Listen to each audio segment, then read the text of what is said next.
Hello and good day. This is The Channeled Truth. I'm your host, Thomas Leichardt, and I'm a channeler myself, and I love exploring the works of Seth and Jane Roberts, of Bashar, Abraham-Hicks, and other channelers as well. And with me today, I have Miles Blount, who is also very much a spiritual explorer and has explored also the works of Seth extensively, Bashar, Abraham-Hicks. So today we're going to have a conversation about reality creation, something that a lot of these channelers really dive into. And what Seth brought in, this whole concept of you create your own reality, right? Very powerful breakthrough, especially at the time that Seth began channeling in the 60s, right, through Jane Roberts. So we're here to open this up to discussion, to dialogue, to back and forth, to exploring what these works say about reality creation. And Miles, I believe you have some things you wanted to jump in with because you've been thinking about this recently, right? So I'm going to let you jump in and get us going here. Oh, Tom, I'm so thrilled to be here. This is a lot of fun. And yeah, I never stop thinking about it, actually. And in fact, I'm frequently dreaming about it as well. So recently, I was listening to an interview with Matthias Di Stefano and our South American channel, and brilliant man. And he was talking about soul, the soul creation. And he said a star is comprised of countless oversouls, and that the oversoul has souls. That would be our soul. Right. And that soul sends out a beam of light, literally a beam of light, and then it gets information. So think of a photon. The photon goes out and hits something and then becomes something, and that becomes information for the soul. And at the same time, I was thinking about something I'd heard from Don Juan and Carlos Castaneda. Don Juan said that we are an egg of light fibers. So from our hips up, we're in the shape of light, comprised of fibers of light. And he said everything in our reality is attached to that fiber, attached to one of those fibers of light that come from us and create our reality.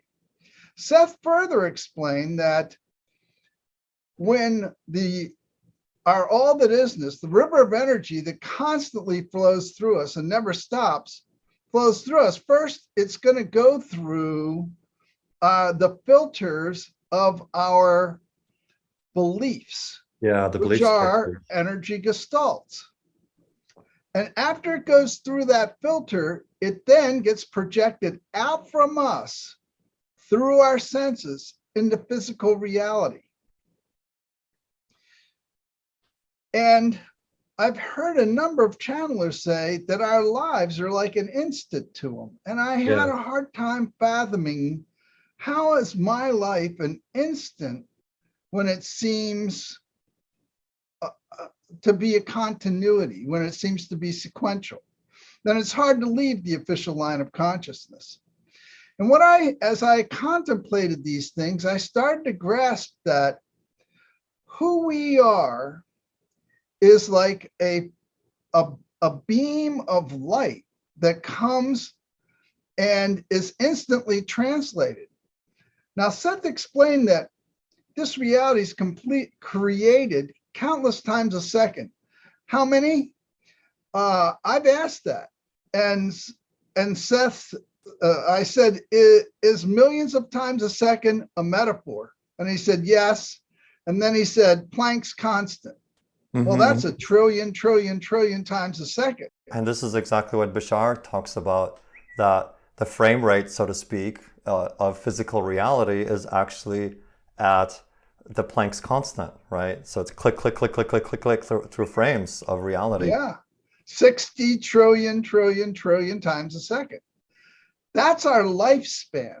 That's how long we're in existence before we create another physical body and another physical world.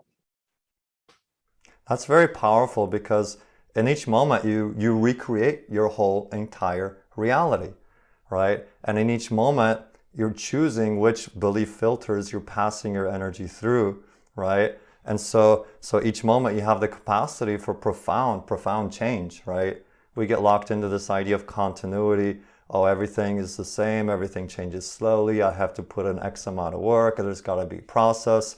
And we signed up for the process as physical beings, right? But now, as we extricate ourselves from that, we're starting to realize, like, yes, there's process, but now there's, we can skip a couple frames here and there.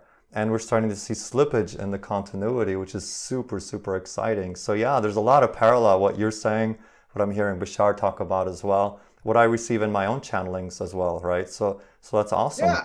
And as the energy, as the rate of vibration of the energy goes up, of course, we see reality in greater and greater detail.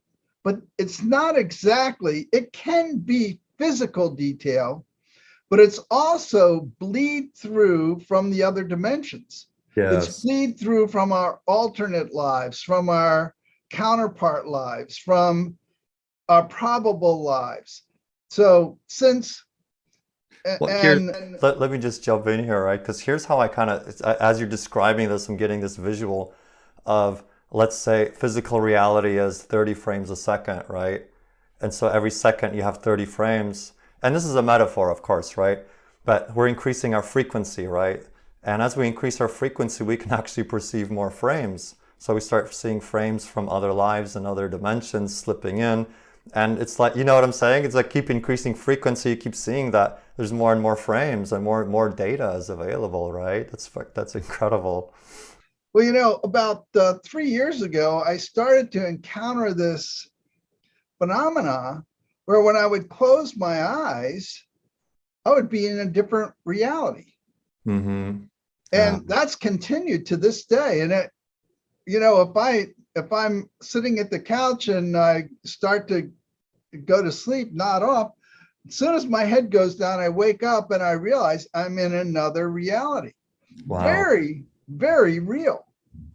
And of course, I've encountered, in the course of my life, I started my dream work when I was 13 years old with Edgar Casey.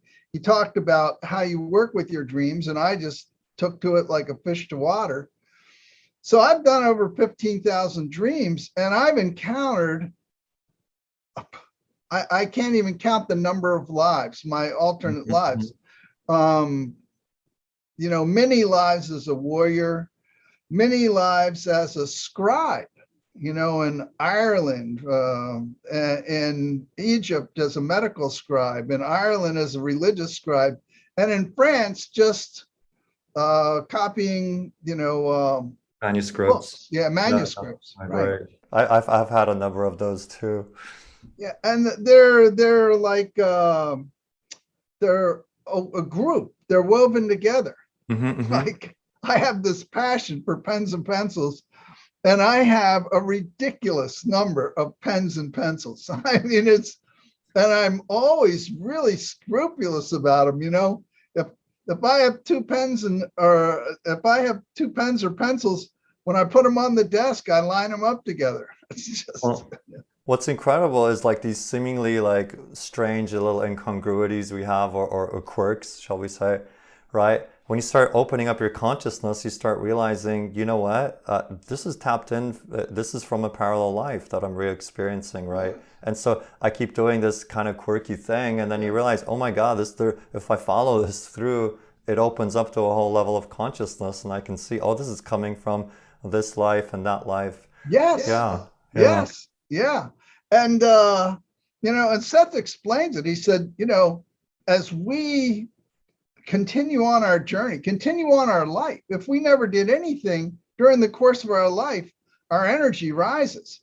Not even talking about the transitional energy that we're going through now. Right. And as that happens, we do get more and more bleed throughs from these other realities and other lives. And that's the way I interpret what I'm experiencing. Now, I've come to this place because I want to get to the place of our all that isness. I want to get to the place of, I would say our oneness, but I hesitate to use that word.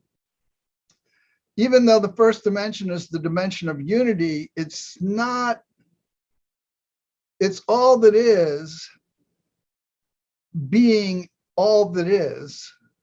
Right. But not necessarily being aware of the all that is. Right. Whereas yeah, because this, you have to have a polarity, at least a reflection, to get a sense of otherness, to sense a sense of self, right? Yeah. And in the ninth dimension, all that is senses every part of who it is, but not in the first dimension, not in the dimension of unity. So what's happening here is that instant by instant, we're created completely new, which is fantastic. There's no, the only carryover we have in our lives is from our beliefs. Absolutely. In this reality, our beliefs rule, and they're out there in groups called energy gestalts, where like attracts like. So if you send out a belief, and it'll actually go out and work for you and look for other like beliefs, as Seth explained. Yeah, it's like a momentum. We build a momentum. We have a belief, and our energy passes through the belief. It generates emotionality. This is a little bit more what Bashar says, right? Then it generates a bunch of thinking, and then action, behavior, and then we reinforce it, right? Because we believe something to be true, we act in a certain way. It cascades down through all these levels, right? From belief to emotion, to thoughts, to behavior, actions, and then we put energy out in the world, and then we start getting reflections, right? And it starts the cascading effect of reinforcement, right? It's so true. You know, when I grew up, my parents despised religion. I mean, literally despised it. Would say things like, religion is the root of every bad thing in the world. So that's what you brought up. Yeah, that's what you brought in. But what they didn't realize, my mother didn't realize when she gave me that first Edgar Cayce book, was that belief was soon to topple. Now, this is the point. Because they believed it, they were constantly finding examples of that to tell me about. Even if it was just thoughts from the past, like the Children's Crusade, or one thing happened in a religion or another, you know, between Muslims and Jews, or between Christians and somebody, whatever. Right. No, I've really noticed that when someone gets fixated on us, you know, a reality is a certain way, or a certain group of people is a certain way, right? We're contemplating this whole idea of racism in our modern times, well, as we have been for history, right? History of humanity.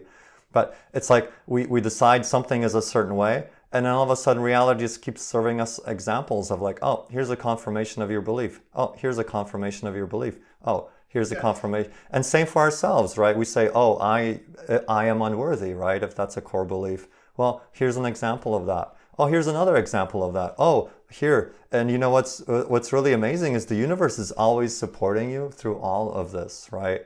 So why not let the universe support you in a positive belief matrix, right? And that's where the empowerment really comes. A point came where I decided that people weren't bad, that people were good.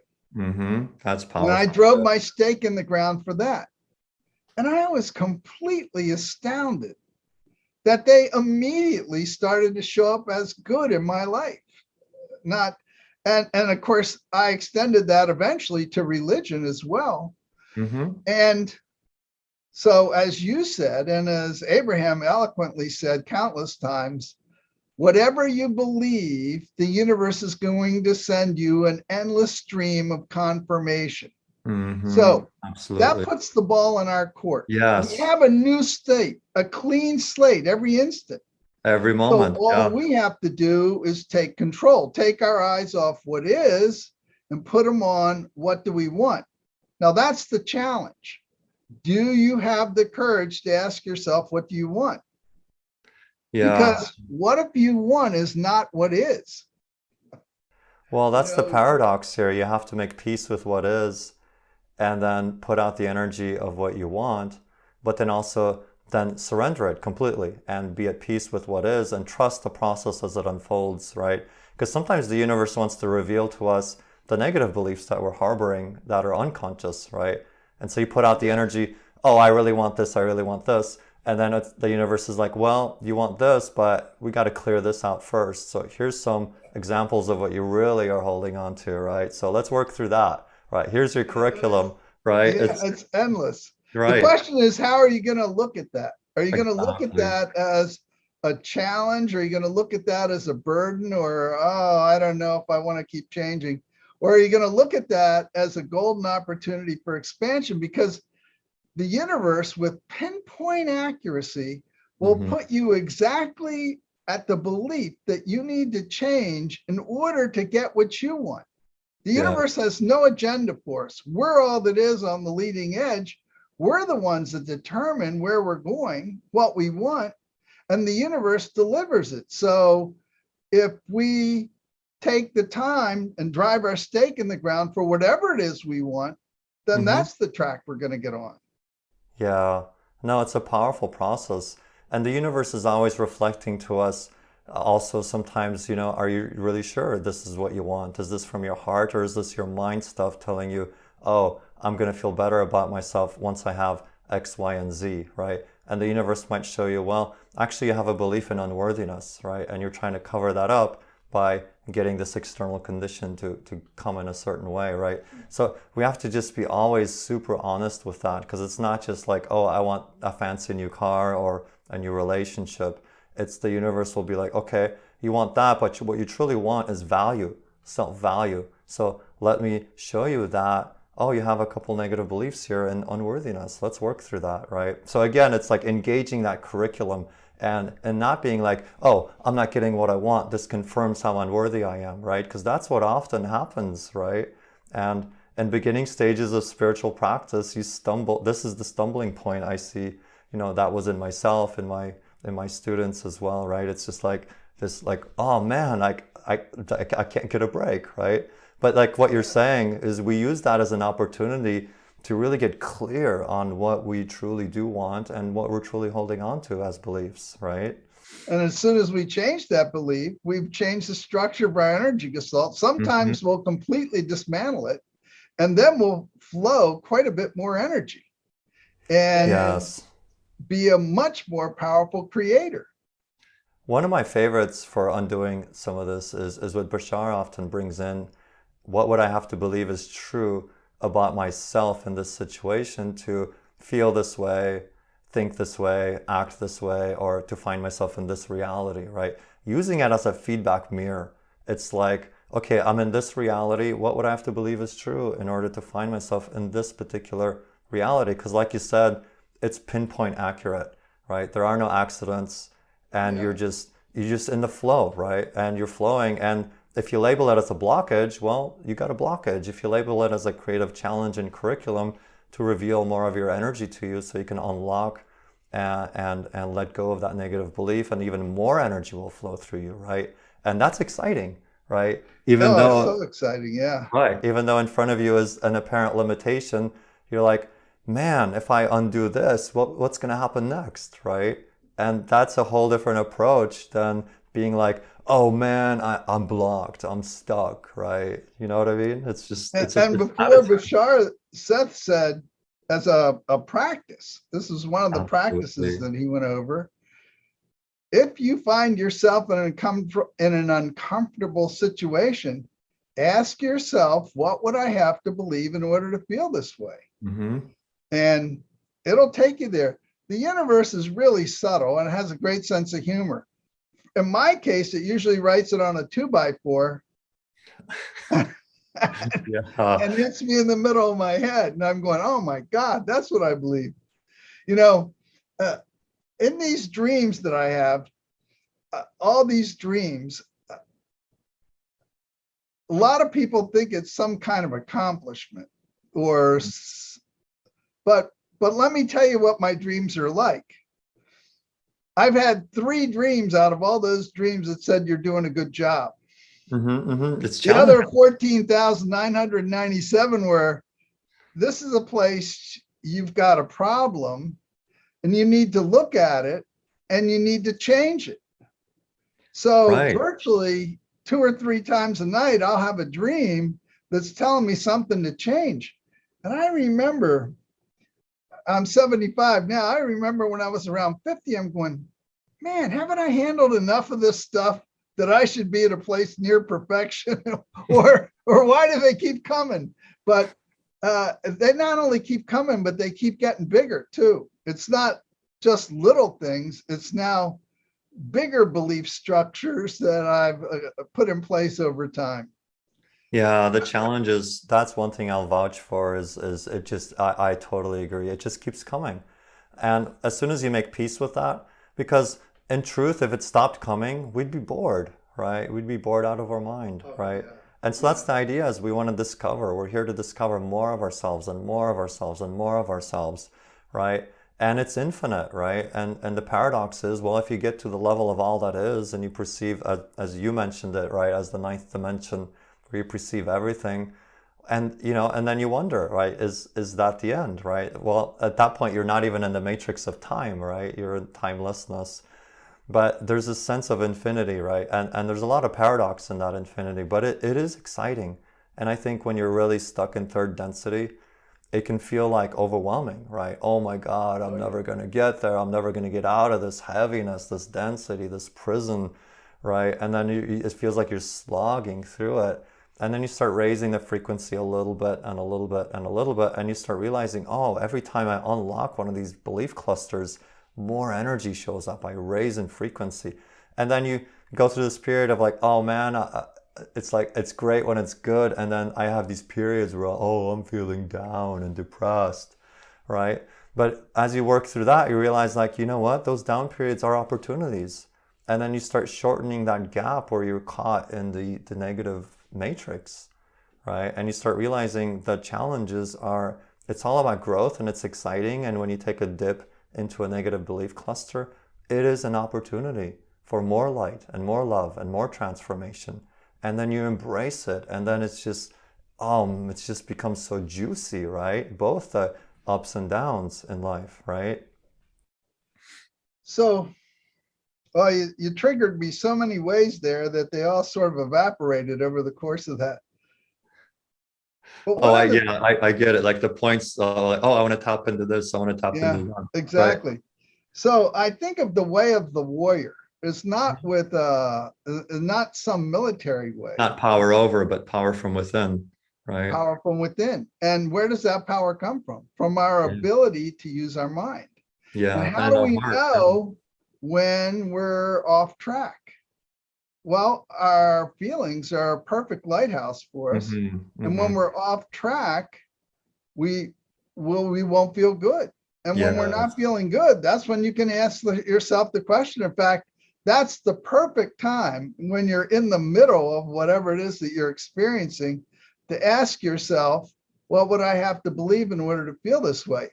And if you can't do that, then save it for later, but definitely get back to it, because it's a big thing. And it's not going away. It's coming from a belief structure that you're not changing. And Seth goes over in a lot of detail. It's going to start on the other side of the world, then it's going to move closer, and then it's going to be in your country, in your county, in your neighborhood, in your neighbor, and then it's going to be in your body. Yeah. And then it just continues to progress until, you cannot get away from it. So the earlier you take care of these niggling feelings in your mind that say, I'm not really comfortable with that, or I don't like that, then the better off you're going to be, because that in every case, it's a limiting belief. Yes. No exceptions. Yeah, and just engaging with it. That's the big transformation, is you start really engaging with it. You start feeling a certain way, and it's not just like, oh, that's just being human, right? It's like, no, you engage with it, right? And what I'm really discovering is the power of paradox and holding opposites, right? And it's just like, I'll make these statements to myself. I love myself for feeling hurt, and it's the paradox is you're embracing the hurt with the high frequency of love, and you're giving it reality. You're not pushing it away. You're feeling the hurt, but you're embracing it with love. And that is just such a transcendental, embracing frequency. And you're still giving space for the feeling of hurt, right? And it's like, right, it's like we go around looking for situations and lovers and we want to feel loved, right? Well, we can love ourselves, right? And then we can manifest those beautiful external conditions, right? The beautiful relationship and letting things come to you. But you got to take care of self first, right? If there's feelings of unworthiness, well, there's a belief that you're not worthy. If there's Yeah, feelings, my wife and I are right? really clear that we're in an age now where self-love is of paramount importance. Mhm. And I think you touched on the same thing earlier when you said that when you're feeling upset, or you have to find a way to make peace with it. But Mhm. another way to say it is you have to find a way to love it. Yes, Doesn't matter what it exactly. is. Doesn't matter what boogeyman it is Exactly. in your head, in your dreams, in your life. And Abraham goes through all these processes where you make a list of positive aspects. Now that works. That absolutely works. Don't put things on your list that you quibble about. But as you put more and more positive aspects down on your list, you will change the space in your head for them to show up differently. Yes. And they will. And it And can be a long-standing family relationship, and one that nobody would believe could change, but it will. I've had people go out of my groups and say that. And I love the part about paradox, because everything is the same. Everything, it seems like it's different, but it's all, and I hesitate to use the word one, because in Tibet and other places like that, they don't call it one because they say that's a thing. It almost sounds like it's complete, but of course it's in an ever expanding. But what they say is it's not two. So that means that we can be in a state of permanent expansion and still be the one. So as we enter duality, each dimension we enter adds another perspective of the same thing. absolutely, yes. This is what Bashar touches into, where it's the oneness that becomes the many, but it's the oneness that sees itself from many different perspectives and angles, right? And each one of us is an extension, as an aspect of that great oneness, seeing itself as this unique being called a self, right? Or the Tom being and the Miles being, right? But we're all extensions of that great oneness, right? That's Now, yeah. the interesting thing is that, and this is a place I wanted to get to, so I'm so glad you brought us here. And the place is this: we need to radically expand our concept of ourselves as God. I totally agree. Because instant by instant, Seth tells us that our thoughts can create worlds, our thoughts can create universes. And Mm-hmm. every instant, that trillion times a second, we can split off another Miles. And all that is fully explores every probability and every possibility. So instant by instant, wave after wave of Miles's or Tom's is going out, exploring all those probabilities, all those Absolutely. possibilities.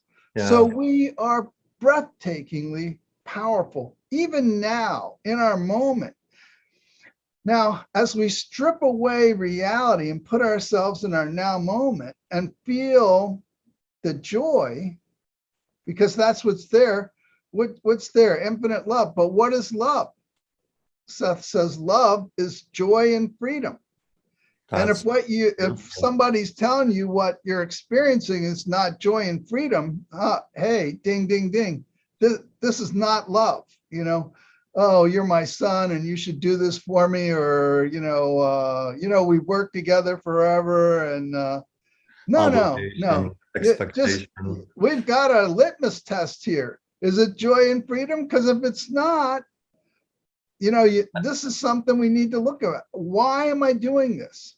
And Why this am is I what doing? Bashar really excels in this with the formula of passion, right?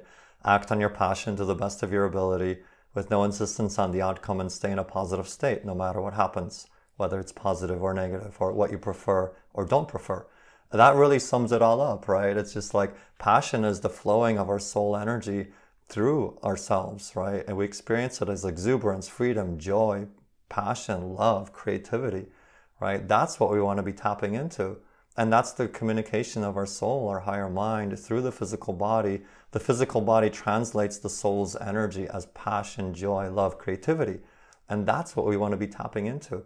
But we also want to embrace whatever negativity within us comes up when we start going into that, right? You mentioned that list of positive aspects, and this triggered a memory or not concept idea, right?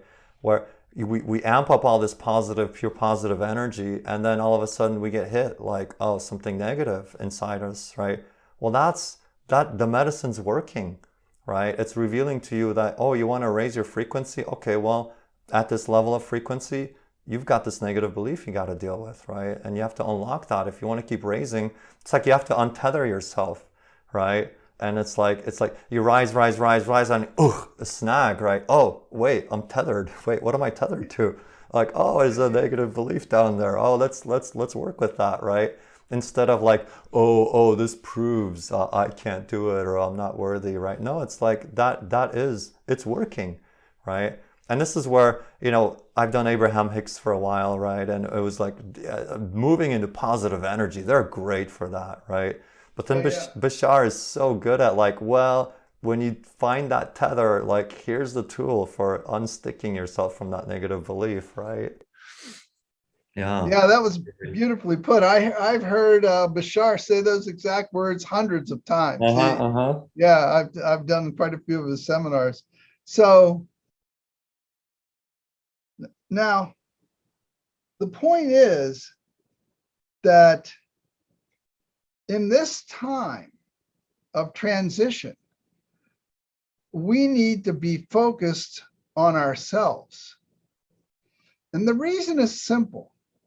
Not that we don't want to expand our empathy and compassion and kindness. We absolutely do. To the point, there's no bounds to that because they are aspects of love. But every reality exists. So which one are we going to be in the next instant? Well, it's where we're holding our focus. It's focus and beliefs, isn't it?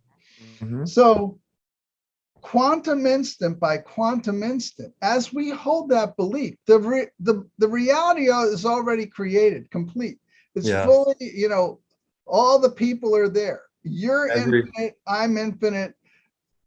Every reality already exists, right? When you expand into simultaneous time, everything exists here and now because there's nowhere else for it to be, right? And then we start limiting our consciousness to perceive portions of it, and then we get into the idea of time, right? Because now we need time to go from quote unquote one space of the spacious present to another space of the spacious present, right? Or another dimension or another viewpoint. And I love that you call it spacious. It took me a while to grow into it, but why is it spacious? Because we can choose to put our focus wherever we want. There are no limitations on it. And wherever we put our focus, that's where we're sending our energy. And that's where we're carrying ourselves. We're putting a new Tom, a new Miles in a reality that's closer to whatever our focus is. Yes. As well as lending that reality energy and making it more real. It's like that beam of light you mentioned earlier coming from the soul, right? It's like we're learning to direct that beam of light through these prisms of beliefs so that we can shift to those frames of reality that we prefer, right? They're all there, everything ranging from the most abhorrent to the most beautiful and exalted. And we're learning to shift that beam of light or that point of focus through these multiple frames and parallel realities to move ourselves and guide ourselves frame by frame to those realities that we prefer. So Miles, I know we could go on for a while, and I definitely want you to be a guest on the show again. We'll definitely do this again. But we're coming to about 35 minutes, which is about the length of the show. So let's wrap it up here for now. But thank you so much for being here and for exploring consciousness together and exploring the channeled truth together, right? Because there's so much out there for us that's empowering. And for all the viewers out there, may this empower you to shift to realities that you prefer. May you recognize your power, your light, and your love, and your ability to choose the reality that you prefer. So thank you for being here, and we will see you next time.